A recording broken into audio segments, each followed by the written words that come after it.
Muy buenos días, mis hermanos. Les saludamos en este domingo 6 de junio para continuar compartiendo la palabra del Señor. Y en la vida hay muchas razones por las que nos preocupamos y algunas de estas preocupaciones tienen sentido y se justifican, pero en la mayoría de los casos realmente no valen la pena. De por sí los seres humanos hemos aprendido a vivir en medio de afanes y preocupaciones y esto lo único que ha logrado es, o más bien ha echado a perder nuestro carácter. Nos hemos vuelto personas más irritables, que vivimos bajo constante estrés. Y desafortunadamente esto no ha sido un cambio para bien. Por el contrario, esto afecta profundamente en nuestras vidas, en todos los aspectos, y a los que nos rodean, y especialmente a aquellos que decimos amar más. Solo por un minuto, quiero pedirle que allí donde se encuentra en este momento, piense qué es lo que más le preocupa ahora, en este momento particular de su vida. ¿Qué es lo que más le preocupa? ¿Le preocupan los asuntos materiales, como por ejemplo las finanzas, el empleo, la familia, la salud? ¿Qué le preocupa hoy, mi hermano, mi amigo que me escuchan en esta mañana? ¿Qué le está quitando a usted el sueño en las noches? Le invito a que piense si se justifica estar tan preocupado por estas cosas. Dentro de las preocupaciones que cruzan en este momento por su mente se encuentran algunas como estas, por ejemplo. ¿Está preocupado usted por su vida espiritual? ¿Le preocupa que usted no esté haciendo la voluntad de Dios en su vida? ¿Le preocupa que lleve años en la iglesia y su vida no refleje la transformación y el cambio del que habla el Evangelio? ¿Le preocupa quizás que por causa de su testimonio hoy ni sus hijos ni otros familiares hayan venido a Cristo o lo que es peor, se hayan alejado? ¿Le preocupa que poco a poco se haya convertido usted en un religioso? ¿Le preocupa que sin darse cuenta poco a poco su religión haya derivado en legalismo y ahora hasta se sienta satisfecho y contento con ello?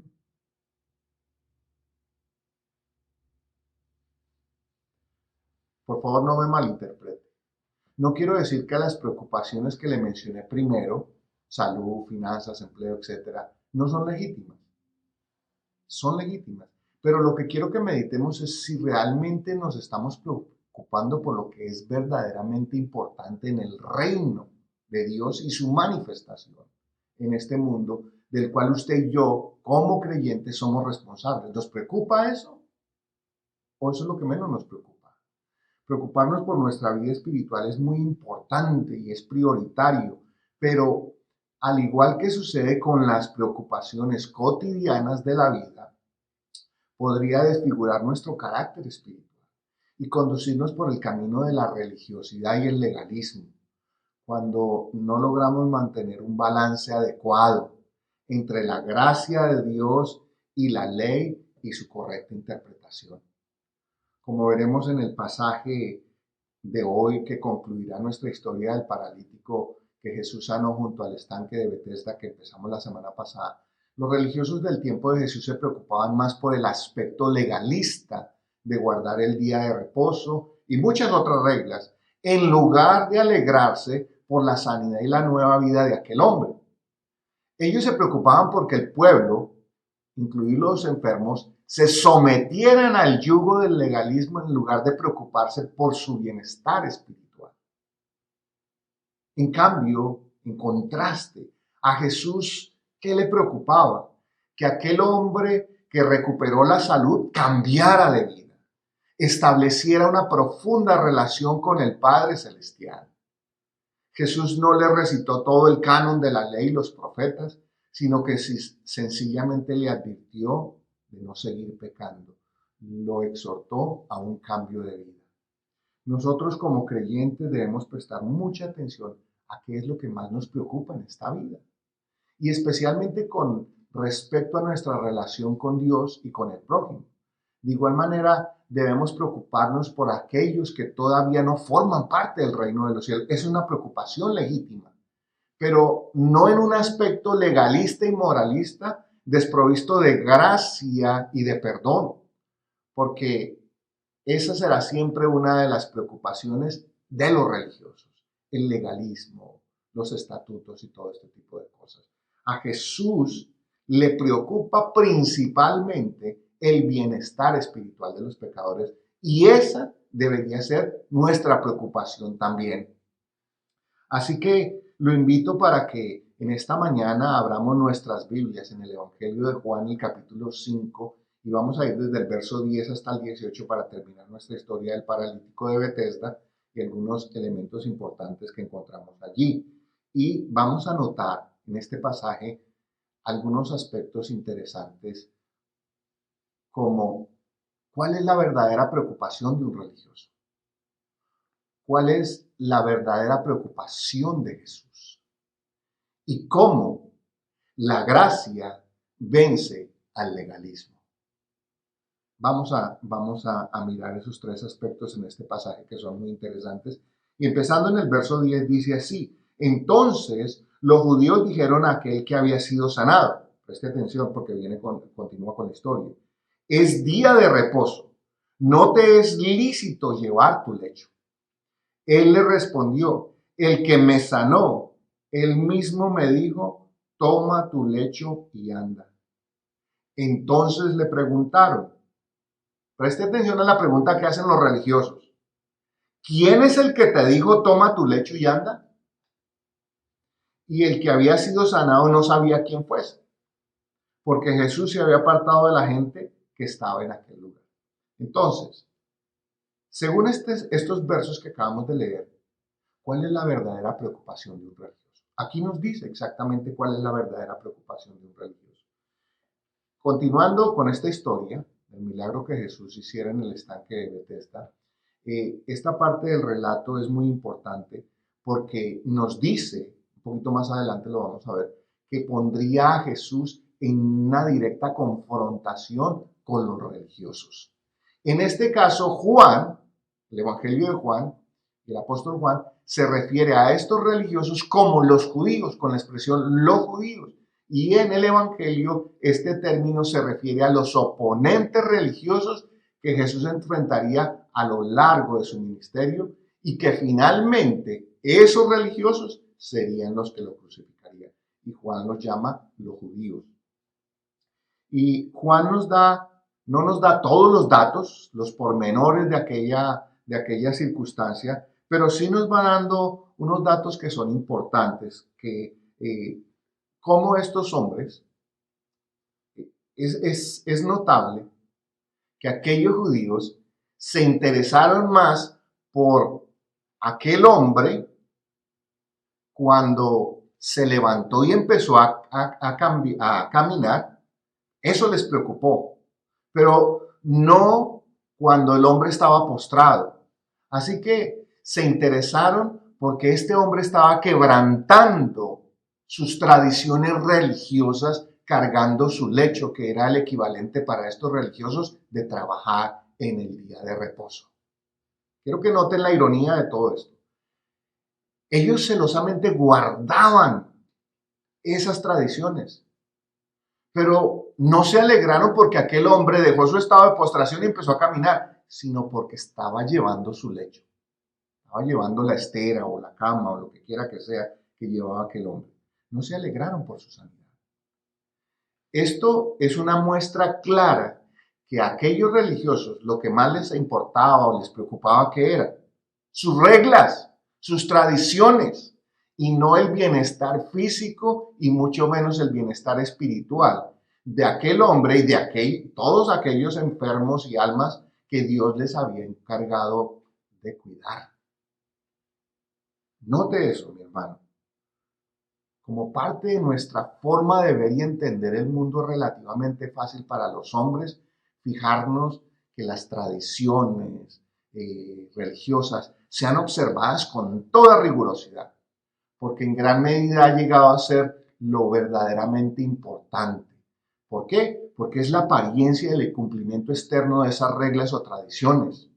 Desafortunadamente, como se ve muchas veces en nuestros cultos, en donde nos preocupa más cómo luce el templo, cómo luce el santuario, cómo están las sillas, dónde está el piano y todo este tipo de cosas, y no nos preocupa tanto cómo están las personas. Eso es lo más importante para nosotros.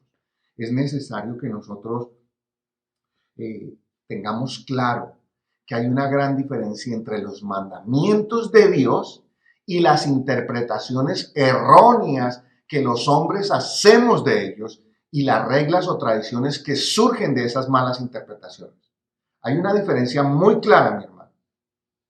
Los mandamientos de Dios son perfectos, pero son nuestras interpretaciones y las tradiciones que surgen de esas malas interpretaciones lo que se convierte en legalismo.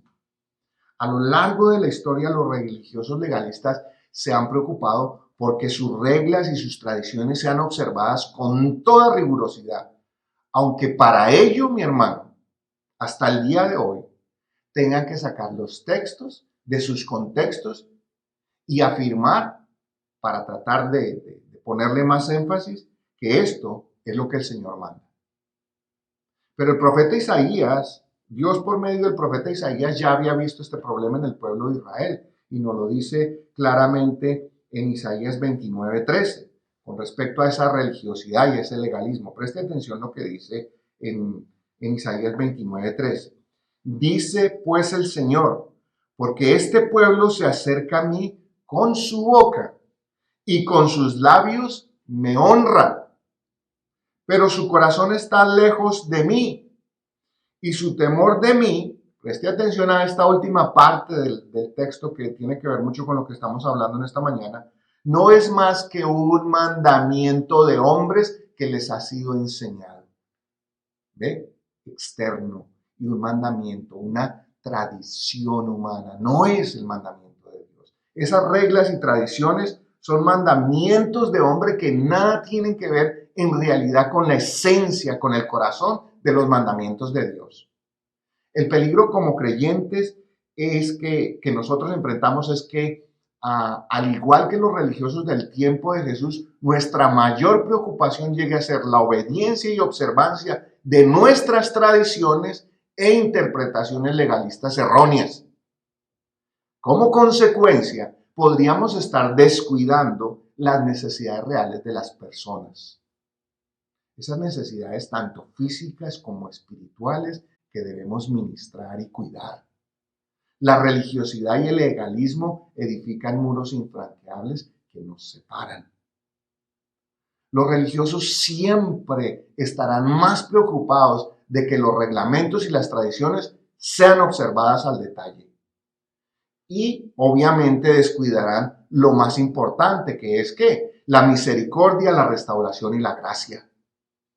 Solo basta mirar esta historia para darnos cuenta para qué le había servido la religión y el legalismo a este paralítico.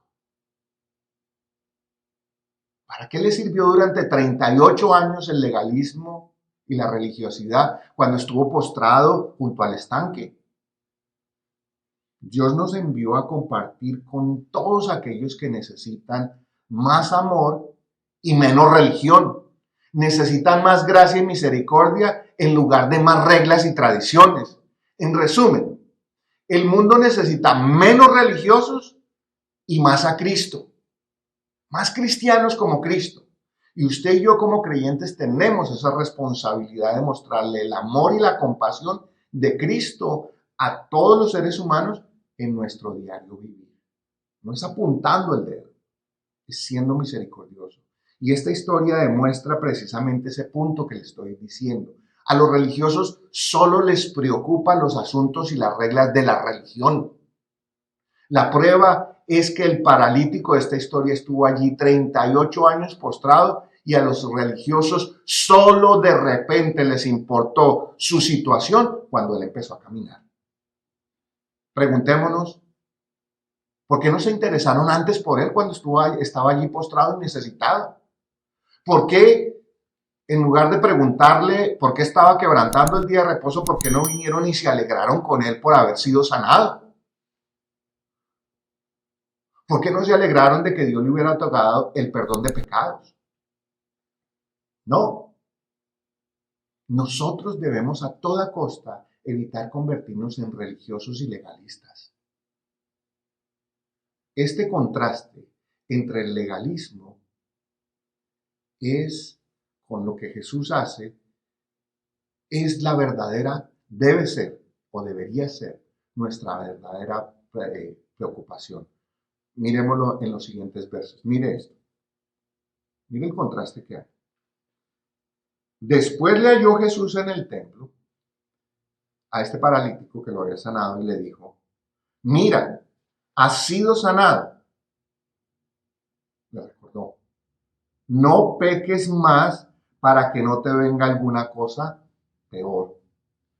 El hombre se fue y dio aviso a los judíos que Jesús era el que le había sanado. Ahí hay muchos detalles que nos demoraríamos mucho tiempo en entrar en ellos, pero quiero que notemos cuál era la verdadera preocupación de Jesús. Ya notamos cuál era la verdadera preocupación de los religiosos. Ahora veamos cuál es la verdadera preocupación de Jesús. Juan nos dice que un poco después, no sabemos cuántos días, probablemente después del día de reposo o otro par de días, no sabemos. Lo cierto es que Jesús encontró a aquel hombre, aquel paralítico en el templo, que lo había sanado, y le hace una advertencia, bien solemne, pero profunda. Pero empezó por hacerle notar que al ser sanado, su vida había cambiado, como lo mencionamos la semana pasada. Todo deberá cambiar después del milagro. Aquel hombre dejó de estar postrado, ahora estaba en el templo buscando a Dios. Así que era necesario que al estar allí en el templo considerara que tenía a partir de ese momento una nueva vida. ¿Cómo lo descubrimos? ¿Cómo sabemos qué es lo que le está diciendo Jesús? Porque Jesús le dice, no peques más. Cambia de vida. Cambia de vida. Dentro de la cultura judía se tenía el concepto, y quiero que me preste mucha atención a esto porque es una parte bien clave del texto para que no creemos falsas ideas o teologías. Dice que el judío tenía el concepto de que el pecado traía como consecuencia las enfermedades, ¿sí? Y era, según ellos, la manera como Dios castigaba a los hombres pecadores, mandándoles una enfermedad. Mucho cuidado. Tenemos que ser cuidadosos al tratar de interpretar esa afirmación de Jesús. ¿Por qué? Jesús no está diciendo que Dios lo había castigado con la parálisis. Esto no es congruente con una exégesis profunda de la palabra de Dios. Porque si por solo el pecado todos recibiéramos como castigo la enfermedad, todos deberíamos estar paralíticos o algo peor. Lo que Jesús señala, le está señalando a aquel hombre, es que aquel hombre debía usar su nueva vida para hacer la voluntad de Dios y no para seguir pecando, lo cual le podría acarrear una condición espiritual. A eso se refiere con algo peor. Lo físico es muy malo, pero lo peor es que caigamos en juicio, en condenación eterna. Eso es lo peor. Por eso Jesús le dice, para que no te venga algo peor. Se refiere al castigo eterno. Ese sí viene como consecuencia del pecado, no necesariamente las enfermedades. Y hay otros pasajes que no podría mencionar en esta mañana que confirman lo que les estoy diciendo, de que las enfermedades no siempre son esa manifestación del castigo divino. Pero no puedo entrar más en detalle. La mayor preocupación de Jesús entonces, ¿cuál era? Que aquel hombre o que los hombres recibieran la sanidad. ¿Pero cuál? La sanidad espiritual. En este caso, obviamente, el hombre recibe una sanidad física, que es evidente y es un milagro. Pero hacia donde apunta todo esto, como lo vimos la semana pasada, es hacia una sanidad espiritual. Esa sanidad, ese cambio, Esa sanidad espiritual debe conducirlo por el camino del cambio y la restauración que la gracia de Dios le quería brindar. Pero que los religiosos y sus reglas no le permitían disfrutar, porque lo primero que fueron fue a decirle, bueno, ¿y usted qué hace? ¿Por qué estás quebrantando el día? ¿Ve? Es importante que todos nosotros sepamos guardar el orden y la concordia, dentro y fuera de la iglesia, pero no podemos dejar que las reglas y las tradiciones reemplacen la gracia y el amor que debemos manifestar unos con otros dentro de nuestra convivencia diaria. Este pasaje resalta precisamente esto. Para los judíos religiosos, el cumplimiento estricto de sus reglas, guardar el día de reposo, una de ellas, era su mayor preocupación, antes que sentirse contentos por la misericordia y la gracia que Jesús le había otorgado a aquel hombre. Ese es el peligro que nosotros corremos cuando dejamos que nuestras religiones, nuestras tradiciones ancestrales, que con tanto celo y supuesto amor guardamos, se vuelvan tan rígidas que se las aplicamos a todo el mundo de una manera que no queda espacio para la gracia, no queda espacio para el perdón, no queda espacio para la restauración. Y eso fue precisamente lo que Jesús hizo con aquel hombre. Esa es la actitud conciliadora y restauradora que debe caracterizar a la iglesia. Y a nosotros también como creyentes. En muchas situaciones debemos preguntarnos, ¿cuál es nuestra mayor preocupación en relación con los quebrantados y pecadores? Que son terribles, que son malos, que son perversos, que se merecen lo que tienen. Nuestra preocupación es que no viven y aplican con celo los estatutos de una religión como nosotros. O que en realidad en medio de su condición pecadora están siendo restaurados y transformados con amor y gracia. ¿Cuál es la mayor preocupación de la iglesia y del creyente? Nuestra actitud hacia los pecadores demostrará en la práctica quiénes somos y qué es lo que verdaderamente nos preocupa acerca de los demás. ¿Sentirnos más santos que ellos y mejores que ellos? Porque entonces, si esa es nuestra actitud, nos pareceremos más a los judíos y a los religiosos, porque nuestra preocupación pronto se hará evidente. Jesús se preocupaba por el bienestar espiritual y material de los necesitados, dejando de lado que las tradiciones religiosas que en realidad se habían convertido en una carga insoportable para el pueblo. Nuestra mayor preocupación es que podamos expresar y manifestar de manera real el amor y la gracia de Dios en cada relación, empezando por nuestra familia, incluyendo a nuestro prójimo. Creo que nosotros en la iglesia necesitamos más amor, gracia, perdón y reconciliación antes que más reglas, tradiciones y ese supuesto celo de Dios que en realidad no es más que un celo humano mal entendido y en muchas ocasiones mal intencionado.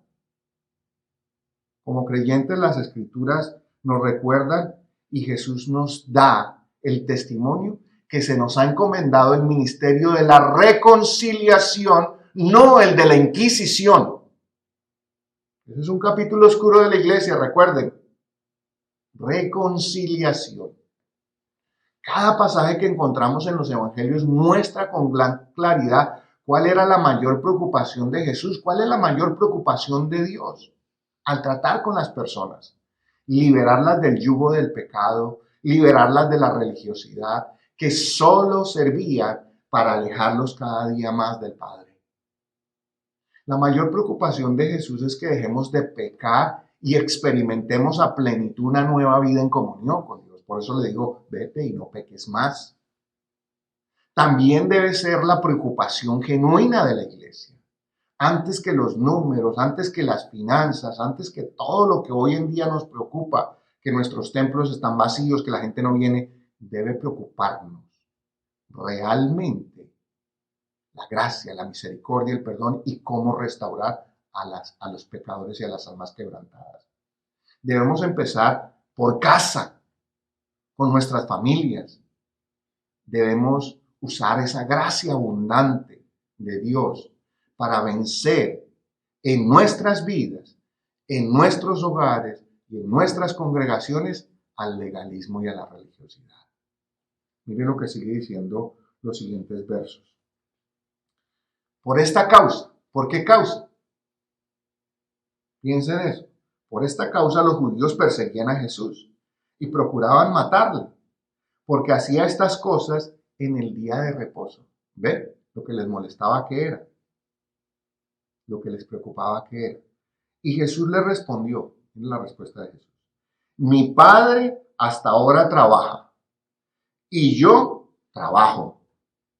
Por esto los judíos aún más procuraban matarle, porque no solo quebrantaba el día de reposo, sino también decía que Dios era su propio Padre, haciéndose igual a Dios. Hermano, hemos visto lo que preocupa al religioso, lo que verdaderamente preocupa a un religioso. Hemos visto lo que verdaderamente preocupa a Jesús, a Dios. Y ahora tenemos que llegar a la conclusión de que la gracia vence al legalismo. La gracia es superior. Juan señala de manera puntual que la razón por la que los judíos persiguieron a Jesús para matarlo fue porque Jesús rompía sus tradiciones religiosas. En este caso, ¿cuál fue la tradición religiosa que Jesús rompió? El día de reposo. Hacer un milagro en el día de reposo. Esa fue la ofensa de Jesús. Pensemos. Es importante que nosotros a esta altura resaltemos que la acusación que los religiosos hicieron contra Jesús fue de violar sus reglamentos, sus tradiciones, que habían surgido de una errónea interpretación de los mandamientos de Dios. Porque sí, los mandamientos de Dios dicen que no se debe trabajar, el séptimo día se debe descansar, pero ellos habían hecho toda una interpretación. Con solo darles un ejemplo, si un sastre, una persona que se dedicaba a la costura, el día sábado llevaba la aguja con la que entre semana trabajaba prendida a su solapa, podía ser considerado trabajo. Solo para que lo piensen, es una ilustración rápida que les doy para que ustedes se den cuenta hasta dónde habían llegado las reglas, los mandamientos y todo este legalismo. Pero lo que nosotros necesitamos entender, mis hermanos, en este caso, es que Jesús nunca violó, desobedeció o incumplió ninguno de los mandamientos de Dios. Ninguno. Por el contrario, como él mismo lo afirmara en Mateo capítulo 5, el verso 17, que dice así: no penséis que he venido para abrogar la ley o los profetas. No he venido para abrogar, sino para cumplir. Jesús cumplió a la perfección la ley de Dios, pero se ignoró y desechó e intencionalmente quebrantó las tradiciones y los reglamentos de estos judíos y las interpretaciones erróneas que ellos habían hecho de los mandamientos de Dios. Eso sí lo hizo Jesús. Juan añade en una sola frase un par de detalles que son muy importantes en este pasaje. Primero, el hecho de que Jesús se refiriera a Dios como su Padre. Jesús nos da esa bendición, se refiere a Dios como su Padre. Y segundo, hace algo sorprendente. Dice, si mi Padre trabaja,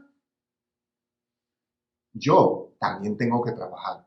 Es decir, lo que Jesús está diciendo, no se está haciendo igual a Dios de lo que lo acusaron. Simplemente está diciendo, yo como su enviado, como su representante, tengo también razón para trabajar, aún en el día de reposo. Porque es más importante la misericordia que los reglamentos y la tradición. Esto a los judíos claramente les sonó ¿a qué? A blasfemia. Ya que lo que significaba esta expresión, pues según ellos, era que Jesús estaba siendo igual al Padre. A aquellos religiosos les chocaba la misericordia y la gracia de Dios, porque rompía sus tradiciones que celosamente guardaba. Mire, mi hermano y mi amigo que me escuchen en esta mañana, es muy importante que nosotros como creyentes sepamos diferenciar entre los mandamientos de Dios y los reglamentos y los estatutos de los hombres. Son dos cosas muy diferentes, para que así evitemos caer en el legalismo. Hay una razón muy importante y poderosa para la que debemos a toda costa evitar el legalismo. Es que el legalismo no acepta la gracia de Dios. Cuando la iglesia o el creyente en su vida comunitaria o familiar se convierte en un legalista, le será imposible ministrar a otros por medio de la gracia. El legalismo y la gracia son como el agua y el aceite, totalmente incompatibles. Desafortunadamente muchas personas rechazan el mensaje del Evangelio, y no por ser el mensaje del Evangelio, sino por causa de aquellos mensajeros que su principal preocupación es el legalismo y el ritualismo. Ustedes tienen que hacer esto, ustedes tienen que hacer esto, ustedes tienen que hacer esto, ustedes tienen que hacer lo otro. Si les presentáramos el Evangelio simple y sencillo, como Jesús lo hizo, muchos más vendrían a Cristo. Nosotros, al igual que Jesús, debemos mostrar al mundo el amor y la gracia del Padre en acción. Debemos preocuparnos por el bienestar espiritual, emocional y físico de todos aquellos que están apartados de la comunión con Dios. Es verdad que parte de la responsabilidad de la iglesia, y esto es esencial, y de nosotros los creyentes, es señalar el pecado, llamarlo por su nombre, sí, pero a la misma vez tenemos que señalar el camino del perdón, el camino de la gracia que señala hacia la cruz de Cristo. Debemos tener compasión de las almas. Jesús es la máxima expresión de esa gracia y del amor de Dios. ¿Por quiénes? Por los pecadores. El legalismo solo se convierte en un obstáculo para la reconciliación, la restauración y la transformación de una nueva vida. Jesús le dijo a aquel hombre: mira, has sido sanado, mira tu condición, mira cómo estabas y mira cómo estás ahora. Vete y no peques más. Jesús no le dijo tienes que seguir esto, A, B, C, D, todo el abecedario. No. Lo verdaderamente importante para Dios es la vida restaurada, sin importar si esa restauración rompe las tradiciones y los reglamentos religiosos. Porque, mi hermano, quiero que recuerde esto. La gracia, solo la gracia, siempre vence al legalismo. Los religiosos persiguieron a Jesús hasta matarlo, porque su legalismo chocaba con la gracia que Cristo manifestó en cada acto de amor y misericordia con los necesitados. El legalismo se opone a la gracia porque los méritos que se adquieren a través del seguimiento celoso de las tradiciones religiosas se desvanece ante la gracia de Dios. Carecemos de mérito alguno.